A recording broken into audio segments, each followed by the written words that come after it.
My parents kicked me out to let my golden sister live there, even though I bought the house. But karma came faster than expected.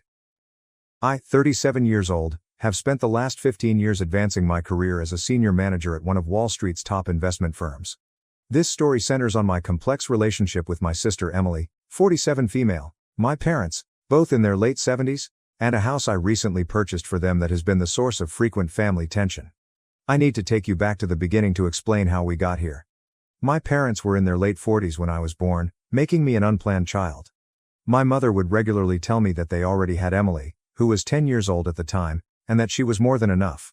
She didn't say this maliciously, but rather in a tone that made things worse. She would say, "We didn't plan for you," as she was organizing Emily's extracurricular activities or preparing her college application paperwork. These simple remarks, which served as a continual reminder of my status as an afterthought in our family, formed the context of my early years. I might not be here if it hadn't been for my maternal grandparents' persistence. My parents saw me as an unexpected burden, but they were overjoyed at the prospect of having a second grandchild. I was an afterthought in my parents' lives, and it was clear immediately away. They followed the same routine every morning when they dropped me off at my grandparents' house. My father would say to my grandfather, "You wanted her," as he prepared to go to work, keys jingling in his palm. "She's all yours." My grandparents' house became my true home, a place where I felt genuinely loved and wanted. They made sure I was fed and cared for, picked me up from school, assisted me with my homework, and drove me to the park. My grandfather, a retired math professor, spent hours teaching me about numbers and problem solving. He'd add, "Numbers never lie," and these lessons would later affect my professional decisions in unexpected ways, such as they tell stories more honestly than people do. Every afternoon, at their kitchen table, my grandmother would help me with my schoolwork, ensuring that I understood everything. Her patience seemed inexhaustible. She had taught high school before retiring. She would add, "Knowledge is the one thing nobody can take away from you," in a stern yet sympathetic tone. She also taught me to cook as a way to express my creativity and passion, rather than as a chore. These days spent in their kitchen, reviewing my school day and learning how to precisely measure items, became some of my most treasured memories. My parents, who were generally weary and frustrated by the trip, would only come to pick me up late at night. "Madison," my grandmother would say as she bade me goodnight every night, "you're the best thing that ever happened to us." I could almost forget that I wasn't wanted anywhere else while I was wrapped in her loving arms. They became my emotional rock, providing me with the security and affection that I sorely lacked at home. My grandfather would frequently add, "Remember, sometimes the best things in life aren't planned." I learned to live as an afterthought in my own home as Emily prepared for her bright future. My sister simply pretended that I didn't exist. She was not mean or cruel. She'd be lying on the couch, talking on the phone about men and college applications, completely unconscious of me, while I played with my dolls in the corner of our shared living room. The difference in how my parents handled Emily and me was obvious and continuous. My mother's delighted voice could be heard as she discussed Emily's accomplishments with relatives and friends. Emily got straight A's again. Emily made the debate team, or Emily got accepted to her dream college. They attended all of her school activities, science fairs, and debating contests. They repeatedly used, "We're too tired," "We have to work," or "You understand, don't you?" as reasons for their conspicuous absence from my events. My grandparents served as my cheerleaders, attending every school activity with excitement and genuine pride on their faces. I hoped that Emily's departure to college would bring about changes at home. I was the daughter who stayed, and maybe my parents would finally see me. I was totally mistaken. At 14 years old, I went from being invisible to being the housekeeper. My mother would scream out to me, "Madison," before I could even set down my backpack after school. "The house needs cleaning. Start with the bathrooms." I took over Emily's jobs, as well as a number of other responsibilities. I learned the washing machine's settings and quirks by heart, and it became my constant companion. Cleaning, cooking, and maintaining a home for parents who barely noticed my presence seemed like an endless cycle of housekeeping. My father would say, "You live here, you must contribute," if I hesitated even slightly. "Your sister always did her part." My career moved from cleaning to cooking by the age of 14. The change was not gradual. My mother abruptly stopped preparing dinner one day. One morning, she said, "You're old enough now. We expect dinner ready when we get home from work." Despite the demands of domestic life, I maintained a high academic position. My teachers encouraged me to compete in a range of academic competitions after noting my aptitude in economics and mathematics.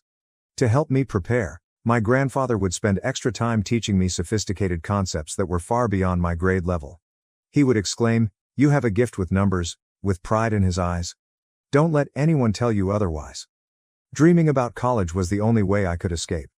Every night, when I finished doing the dishes, I would retire to my room and browse educational websites. I imagined myself touring numerous campuses, far from the never-ending tasks and frigid silences. I got rewarded for my hard work in school. Despite my household obligations, I maintained straight A's, and by the age of 16, I had gotten acceptance letters from a number of famous universities, including several well known for their outstanding finance programs. Emily's engagement followed. One Sunday afternoon, she dashed in the front door, dragging a tall, well-dressed man with her. She squealed, "Mom! Dad! This is James, we're getting married." It would appear that someone had just announced their lottery victory. My parents literally sprang out of their seats, with my mother sobbing with glee and my father quickly reaching for his phone to call family. "We'll cover everything," my mother said as she hugged Emily. "Our first daughter's wedding has to be perfect." For months our house was filled with wedding preparations. Every discussion revolved around guest lists, venues, and flowers. With pricey clothing, high-end vendors, and everything at the top, money seemed to flow like water. Despite attending the wedding, my grandparents did not appear to like the elaborate decorations. My grandfather simply shook his head at the champagne fountain, and I watched my grandmother grimace at a sculpture that probably cost more than a semester's tuition at college. However, they most likely already knew what was going to happen, so they kept their thoughts to themselves. On the day I received my admission letters, I sat at our dinner table with 3 envelopes spread out in front of me and told my parents the fantastic news. My heart pounded. "That's nice," my mother said, not lifting her attention from her meal. "But we can't pay for it. We spent all our savings on your sister's wedding. Even took out a loan for it. There's nothing left for college." I stuttered and added, "But you paid for Emily's college," barely audible above a whisper. "That was different," my mother stated with a dismissive tone. "We saw potential in her." The ensuing silence was deafening. "You should get a job, save some money, and get student loans. That's what responsible adults do," my father added between phrases. I'd never dared to leave the table without being excused. I grabbed my phone with shaky hands and dialed my grandmother. I was crying within minutes of entering their well-known front door. My grandfather's demeanor stiffened as he listened to my story, but I couldn't see the glitter in his eyes. They exchanged a knowing look after I told them everything. My grandfather grabbed my hand and said, "Madison, we've been saving for your education since the day you were born, so we were expecting something like this." He came back with a folder after strolling to his study. Bank statements reflecting years of diligent savings were discovered inside. "You can choose any of those universities. We've got you covered." I moved in with my grandparents that evening after packing my belongings. When I told my parents I was leaving, they were downstairs watching television and barely looked up. My mother said, "Whatever you think is best," with her gaze fixated on the television. Did I sense relief in her voice? The years that followed were revolutionary. I opted to attend one of the top business schools to study financial analysis. Witnessing my parents' terrible financial management may have fueled my desire to do things right. My lecturers noticed my eagerness and innate financial skills. Before long, I was staying after class to discuss challenging financial concepts. For the first time in my life, someone other than my grandparents recognized my true ability. During my academic years, I was fortunate enough to secure prestigious internships at major financial firms. Every summer brought new opportunities as well as obstacles. Senior managers were impressed by my analytical skills and meticulousness. During my performance assessment at Morgan Stanley, my boss said, "You've got a natural instinct for this. We'd love to have you back next summer." With the exception of phone conversations with my grandparents, I kept my head down and focused on my academics, rarely thinking about my family. Following my graduation, I was hired by one of the city's biggest financial organizations. I never envisioned receiving the starting salary. I found a nice, clean, and secure one-bedroom apartment. Every morning, I was thankful that I didn't have to prepare breakfast for anyone other than myself. As I immersed myself in each new challenge, my career took off, and I received incentives and promotions that I could not have imagined when I was younger. In 5 years, I worked my way up to a senior position, managing complex portfolios and cultivating strong client relationships. Within the industry, I was known for my strategic thinking and analytical accuracy. Every accomplishment felt like a hidden confirmation that my parents underestimate my skills. Meanwhile, I realized from rare conversations with my grandparents that Emily's marketing career was not going as well as she had hoped. Emily's husband James battled to keep his work. They were constantly begging for money from my parents. My grandmother informed me during one of our monthly calls, "Your mother emptied her retirement account last month to help them with rent. They just can't say no to her." After a year, the situation deteriorated. Even with our parents' help, Emily and James were no longer able to pay their rent. They and their twins, then 7, returned to my former bedroom. My parents, who had previously been very satisfied with Emily's accomplishments, now had to provide for her entire family, in addition to their golden child. I kept my distance, focusing on my own personal and professional development. Every bonus, promotion, and successful transaction served as a subliminal reminder that I wasn't the failure that my parents had prophesied.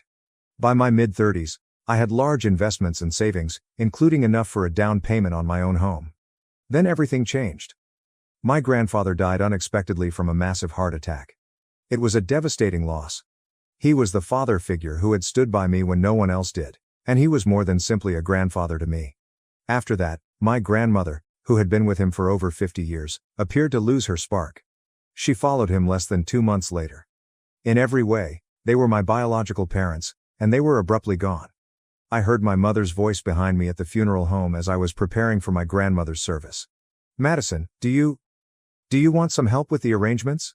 When I turned back, she stood there, appearing older and more worn out than I remembered. A part of me wanted to tell her to leave, but I stopped due to her expression. "Sure," I replied to myself.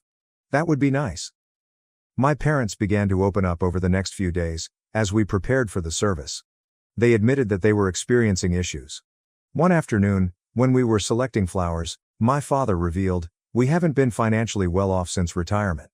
He went on to remark, "We barely make ends meet," before mentioning Emily's twins.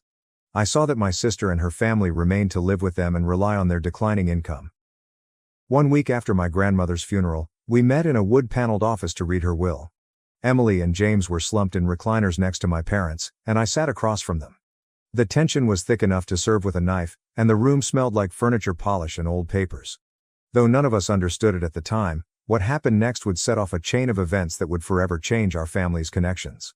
After adjusting his glasses, Mr. Patterson, the notary, began reading in monotone. I expected the normal legalese, but what followed caught everyone's attention. "To our beloved granddaughter Madison, we leave our house at 1542 Maple Street and the sum of $150,000. The ensuing silence was deafening. My mother tightened her grip on my father's arm until her knuckles turned white, and Emily's mouth dropped open. After clearing his throat, Mr. Patterson continued on. He looked at my mother and added, "And a personal note from Mr. Henderson to his daughter Margaret." The message stated, "Remember, Margaret, that we gave you $200,000 right when you needed it most. We want you to respect our ultimate judgment just as much as we did your demands back then." My mother's cheeks became pale after flaming red. Emily and James exchanged nervous glances, while my father focused on the floor. My parents approached me in the parking lot after the notary had completed his paperwork. Something urgent had replaced the placid demeanor they had maintained during funeral preparations. My mother spoke in a weak voice. "Madison, honey. You must understand that we always assumed we'd inherit the house. We're having trouble, but we were counting on it. With the mortgage and Emily's family expenses, we could really use the house," my father said, caressing his gray hair. Emily joined in on the conversation about her children's desire for a yard to play in, but I simply drove away. Over the next few weeks, I continued thinking about my grandparents' parting present. My life had settled closer to the city, and while the house I had inherited had many valuable memories, it was too big for me to live alone. In the meantime, I learned about my parents' mounting financial woes from our weekly conversations. Helping Emily and her family had depleted their retirement money, and they were finding it increasingly difficult to repay their own mortgage. I gave it a lot of thought before deciding I would buy my parents a better house, one that is single-story, has a wonderful garden, but is easier to maintain, with the money I get from selling my grandparents' house and my own funds, and something snug for their retirement years. When I told them about my idea, they burst out in tears of joy. After several weeks of house hunting, we finally found the ideal location. A lovely ranch-style house with huge entrances and no steps in a calm neighborhood. My parents couldn't stop gushing about how happy they were after the purchase was finalized. "A good housewarming party is exactly what we need," my father said. "It is the least we can do to make all the arrangements." "That would be lovely," I answered, planning to show them the deed during the festivities. "Tell me when, please?" Weeks passed by. Even though I had a lot of work to do, I continued waiting for an invitation. "Oh," my mother would remark, "we're still planning. You are aware that these tasks require time." My father would also add, "We want it to be perfect? We'll notify you shortly." I was annoyed by their evasive responses for some reason. One evening, after another evasive phone call from my mother, I was entering Emily's name into Facebook. We were not connected on any social media platforms, and I hadn't seen her profile in years. Only hours ago, it was posted. "I'm very excited for Mom and Dad's housewarming party this Saturday. I can't wait to celebrate with everyone in this stunning home." Numerous friends and family members confirmed their attendance in scores of comments on the page, which included pictures of caterers being hired and decorations being set up. This wasn't an accidental gathering, weeks had been spent planning it. I called my mother with shaky fingers. "Hello, Mom. I wanted to ask more about the housewarming party. Do you have a date in mind already?" "Oh honey, not just yet," she responded with ease. "Most likely in a few weeks. The logistics are still being worked out." Everyone except me, apparently. As Saturday approached, I had to make a decision. Should I approach them, or should I let it go? How could they exclude me from the festivities after everything that had happened, after I had bought them this house? I would soon find out, but not in the way I had expected. On Saturday, I parked a block from the house I had bought for my parents, and I could see dozens of people mingling through the windows, including Emily's social circle, friends, and relatives. My father gave tours of the house, and my mother, dressed in her special occasion pearls, greeted guests at the entrance. The home was decked with twinkling lights and welcoming banners, and laughter and music streamed out onto the street, indicating that they had spent weeks planning this housewarming party, to which I had not been invited. For a time, I sat in my car and watched Emily's twins chase each other past throngs of adults who were ogling them. I could see moving boxes with Emily's handwriting on them heaped in the corner through the big bay window. The process of transporting her family's goods had already begun. I sniffed carefully before sneaking in via the side entrance. The aroma of flowers and catered cuisine filled the home, and I followed my father's voice to the living room, where he was conversing with a group of people. After all these years of hard labor, we finally got our dream home. My mother excitedly added, "Don't forget about Emily. She was quite helpful with the down payment. Such a beautiful daughter, always putting family first. Unlike some people," she said. In response to an inquiry concerning me, she stated, "Our younger daughter has not assisted us at all. Too preoccupied with her profession to worry about her family." As I stood in the doorway, heat surged to my face. Everyone jumped when I said, "Actually, I think you've got that backwards." There was complete stillness in the room, and my father was the first to recover, smirking fiercely. "Madison, what a surprise. Especially since you forgot to invite me to the housewarming party for the house I bought," I stated as I entered the room. His shoes rapidly drew Emily's husband's curiosity, and one of the twins grabbed Emily's sleeve in an attempt to figure out why everyone seemed so disturbed. "You bought it, but it is now ours. You can't expect eternal gratitude," my mother remarked, slightly harsh. My father added, "That's correct," gaining confidence. "And really, you're not welcome here. This is a family reunion." My mom informed me that Emily and her family had already sold their home and will be relocating here. The twins require a stable environment. I pulled a folder from my bag. "You appear to be puzzled about something," I said, holding up the ownership and deed certificates. "This house belongs to me. I never signed it over to you." My mother's face turned pale to ashen, and my father began to rattle on about his family responsibilities. Emily's self-assured smirk cracked as she saw her plans were failing. Despite my quivering hands, I continued. "I was intending to give it to you tonight," maintaining a solid voice. "I believed this could be a new beginning for all of us. Instead, you have shown me that nothing has changed." My mother said, "You can't do this?" Her voice became a shriek. "We are your parents." "No," I replied softly. "You're merely the ones who gave birth to me. My true parents, my grandparents, showed me that family is more than just blood. They also taught me about finances, which is why I own this house while you do not." I turned to address the surprised guests. "I'm sorry, but this celebration is finished. This is my residence, and I am asking everyone to leave." My parents, Emily, James, the twins, and all of their guests left in tears, and I watched from the porch as they drove away one by one until the street was desolate. The beautiful lights in the yard continued to twinkle mockingly. Half-empty drinks and discarded meal plates littered every surface, and the house, which was supposed to be my reconciliation present, became the final straw in our relationship.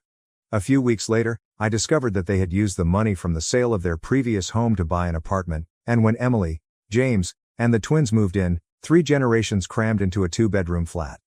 They tried phoning me all the time at first, leaving voicemails full of angry accusations. "You've become so heartless, just like your grandparents warned us you would." And guilt-tripping. "How could you have done this to your own family?" I turned down their social media accounts, emails, and phone numbers.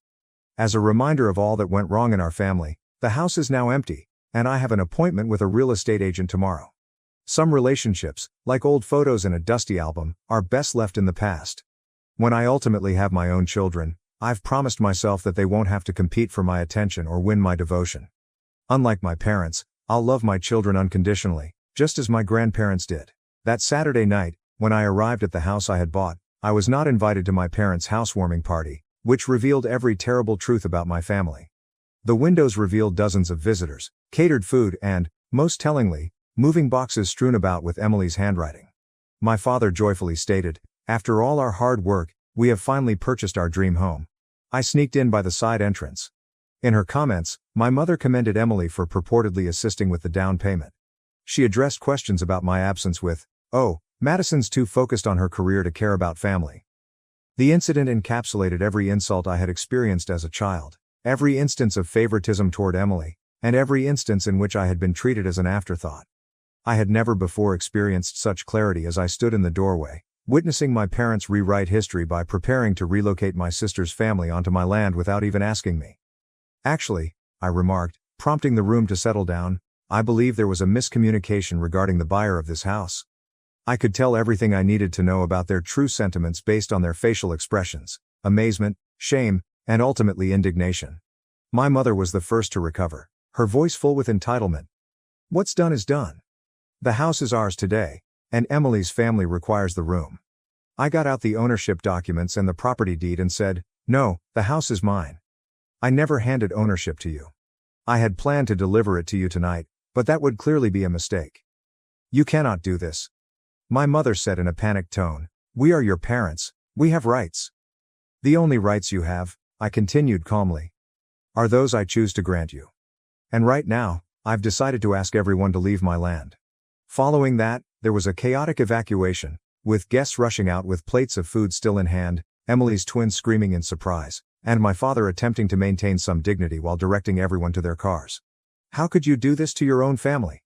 was my mother's final attempt at manipulation, but it was unsuccessful against my newfound drive. In the weeks that followed, the 5 of them were jammed into a tiny flat, and the messages began straight away. My father wanted a re-examination, Emily begged with tears for her children's stability, and my mother accused me of cruelty, all of which I blocked. The unoccupied house served as a reminder of what could have been. A new beginning, a chance for reconciliation. Instead, it acted as the catalyst for my ultimate split from a family that had never completely accepted me. A month later, I sold it and used the money to fund my own future. Some asked if I would ever try to mend those bridges or forgive them, but I came to realize that forgiving does not always imply allowing harmful people back into your life. Forgiving oneself for leaving can be necessary at times. Before putting away my parents' old wedding photos, I told my future children that they would never know the agony of conditional love, the pain of being compared to a sibling, or doubt their place in the family. With me, the cycle of partiality and emotional blackmail would come to an end. When I last drove by my parents' apartment complex, Emily's twins were playing in the tiny courtyard, and I briefly felt sad, but it was for relationships that never actually existed in the first place, not for those I had lost. Despite the common assumption that blood is thicker than water, my grandparents taught me that a true family is built on love, respect, and mutual support. I carry these lessons with me as I begin this new era of my life. Love should be freely given rather than demanded, family is more than simply DNA, and walking away is often the best course of action. I removed my mother's last unread email because I didn't open it, and any defenses or charges it included were no longer important. I had finally learned how to prioritize my own worth over their conditional acceptance. Their kind of familial loyalty has no place in the life I'm establishing today. New chances await us in the future, free of the burden of seeking to acquire affection from those who are unwilling to freely give it. My grandparents taught me what a true family looks like, and I hope to create one for myself eventually, one built on mutual respect, unconditional love, and the understanding that each individual is equally valuable.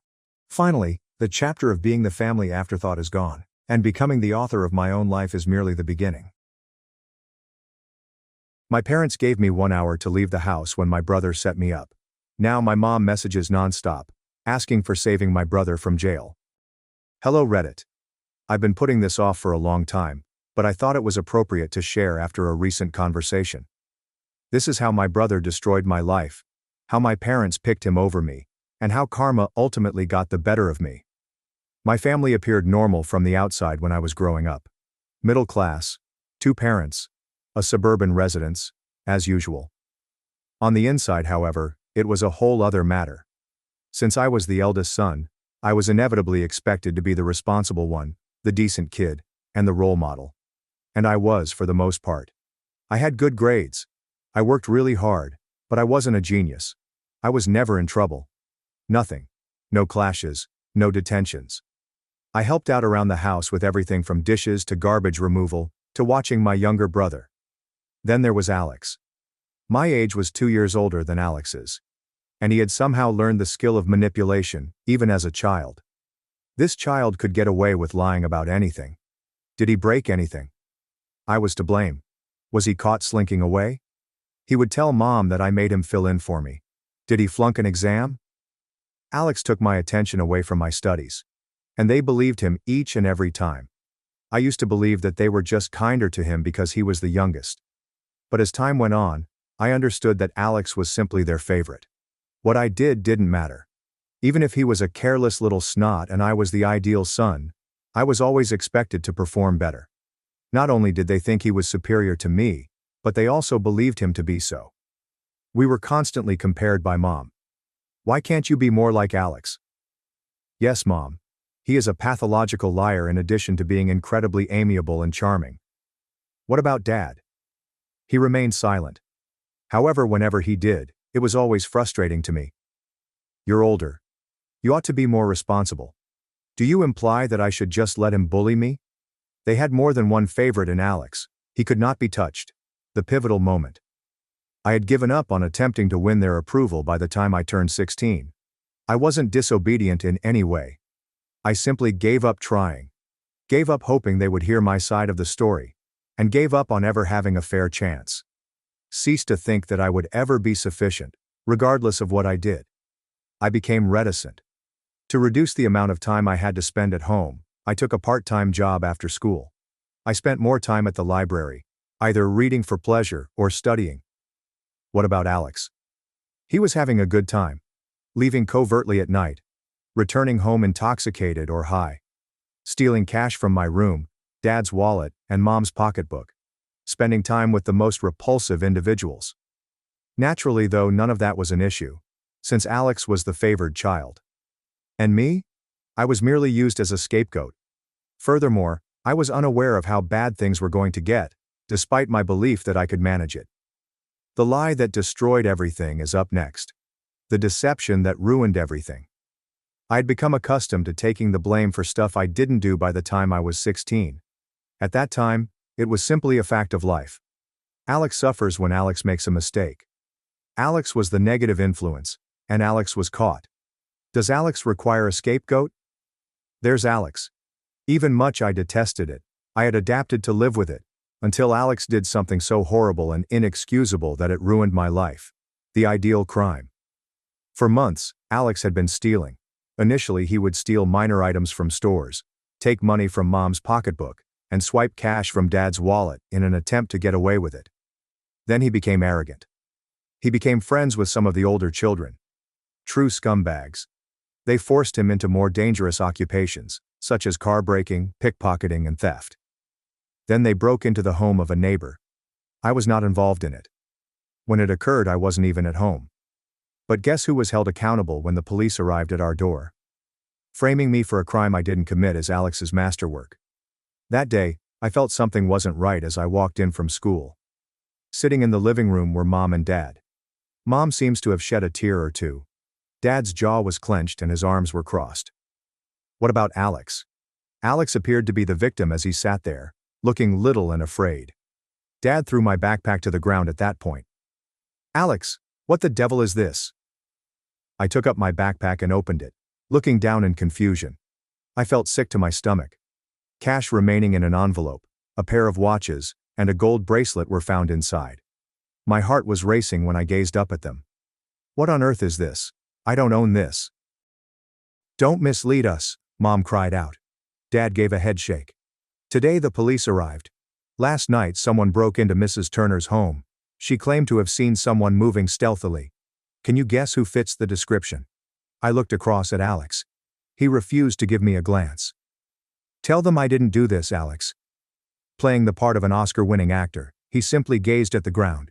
He muttered, Alex, I saw you sneak out last night. I didn't want to believe it. I considered.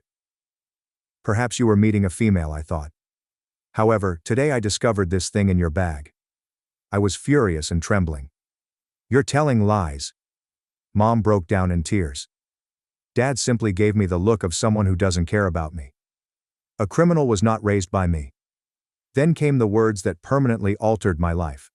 Stow your belongings and leave. Discarded as waste. I assumed that they were bluffing and would recognize their error in a few hours. However, no. I had an hour to pack, they said. 1 hour. No inquiries, no trial, no second chances. Alex had a smug little smile on his face as he watched me pack in the hallway. I desired to eject his teeth. However, I was aware that they would actually call the police if I touched him. Mom was still crying when I left the room. Dad didn't even bid us farewell. And Alex, he simply triumphantly stood there. I realized then that I would never be able to return. No place to go. No one to assist. For the first several nights, I slept on a friend's couch. I then began crashing at the rear of the convenience store where I was a part-time employee. Mr. Patel, the proprietor, was a saint. As long as I arrived on time for my shifts and didn't cause any issue, he allowed me to sleep in the storage room. There was nowhere else for me to go. Mom didn't call. Dad never showed up. Alex? He must have been having a great time celebrating his win. And me? I had to learn how to live by myself. The first difficult lesson is that you must preserve yourself. I hoped that they would realize their mistake. My mother would call me crying and ask for forgiveness one day. That my father will come to the realization that he threw away the wrong son. That Alex would make a mistake and people would be able to see him for who he truly was. However, that day never materialized. I saved every dime while working 2 jobs. Additionally, I had saved up enough money to rent a small apartment by the time I was 18. There wasn't much, just a single room with a folding chair and a mattress on the floor. It was mine though. And I gradually began creating a life for myself. A life without them. Next up, the knocking of karma. It never occurred to me that I would hear from them again. However, the truth was eventually revealed years later. Everything changed at that point. I had started my life from scratch by the time I was 18. It wasn't simple. During the day I worked in a warehouse, and at night I worked at a gas station. The only furniture I had in my small studio apartment was a folding chair and a mattress on the floor. I had to choose between food and rent on certain evenings, so I went to bed hungry. But what do you know? I owned it. There was nobody for me to answer to. I have no one to control. Nobody holds me accountable for things I didn't do. And I felt free for the first time in ages. However, the universe chose to reveal something lovely to me just when I believed that my past was behind me. Because, guess what? At last Alex was apprehended. And nobody was there to take the fall this time. The golden child's fall. It all began when my aunt called me at random. I nearly dismissed her name when it appeared on my phone because I hadn't spoken to any of my family members since they threw me out. However, my curiosity overcame me. I grabbed it. You're not going to believe this, Alex, was the first thing she said. Yes. But I did. Since I was well certain that Alex would crash and burn, I simply didn't think it would occur that quickly. Alex had been stealing for years, it turned out. What began as minor shoplifting turned into credit card fraud, identity theft, and even the writing of counterfeit checks. And he was caught red-handed this time. When Alex was arrested, Mom and Dad's idyllic life fell apart. The entire deck of cards fell apart. Mom and Dad were ashamed. Their home was visited by the cops. All of a sudden, everyone in the neighborhood realized that their ideal son was a crook. His lawyer was not inexpensive, as they had to pay for it. Alex was facing real jail time. And you know what? This time, his false tears didn't work. Alex was blameless, for the first time in his life. What about my parents? They had to acknowledge that their destruction of their real son had been pointless. The first interaction in years.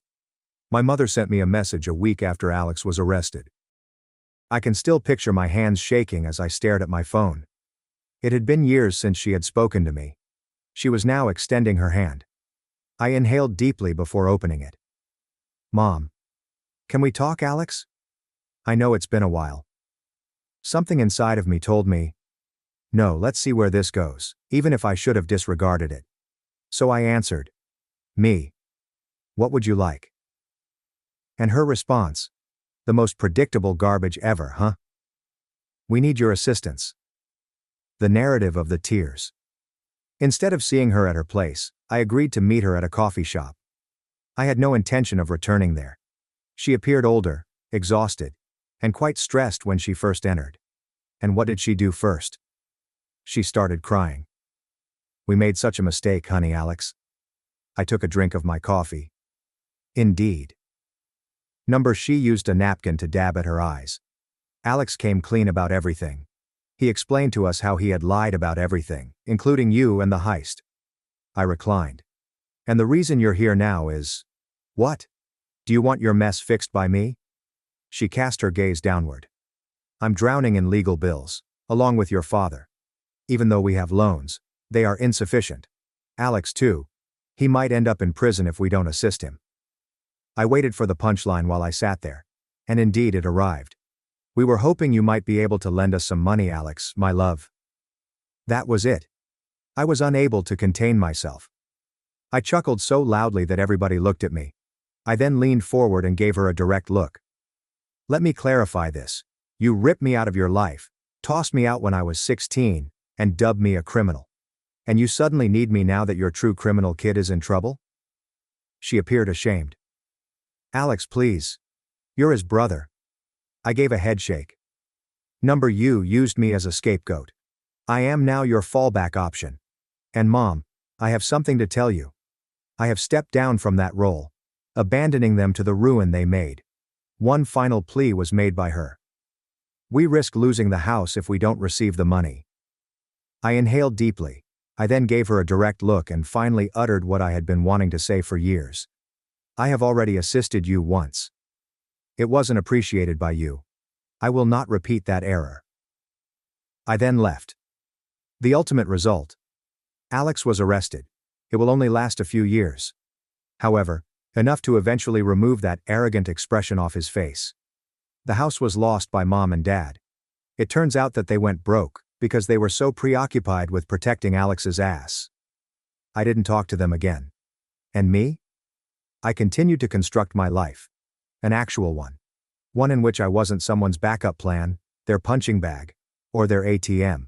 And I felt calm for the first time in my life. Family, according to some, is forever. But me? Family, in my opinion, is earned. And I never got my money back from them. I haven't given my family much attention in years, and to be honest, I was better off without them. After severing connections, I concentrated on starting over. I eventually began my own business after moving to a larger city and working extremely hard. Just a little contracting business, nothing special. I created something I was proud of, compensated my employees well, and employed decent people. What about my family? I had no idea where they were. I didn't check in. They were never stalked on social media. I was never curious about their well-being. To me, they were ghosts. Until one of those spirits returned to haunt me one day. The unexpected reunion. It took place on a Tuesday at random. Someone sat down across from me as I was reviewing some invoices at a coffee shop. Already irritated, I looked up. People simply showing up at my table without invitation bothers me. Then I caught sight of his face. Alex. Older. Rougher. Not the same. Gone was his arrogant golden child grin. His previously flawless appearance was worn down and exhausted. His expensive clothing was swapped out for inexpensive items from resale stores. I just stared at him for a moment, trying to comprehend that he was here. Then he grinned as if nothing had occurred. It's been a while, big bro. His narrative of sobbing. I reclined in my seat. I was unaware that we were still referring to one another by that name. As if this were some kind of weird high school reunion, Alex laughed and rubbed the back of his neck. Look, dude, I realize it's been a long time since we spoke. Some time. As if he had completely forgotten that he had gotten me expelled from my own home and framed me for a crime the last time we met. I crossed my arms. Alex, what do you want? He shook his head and moaned. Observe. I made a mistake. I am aware of that. In prison, man, it transformed me. I had time to reflect.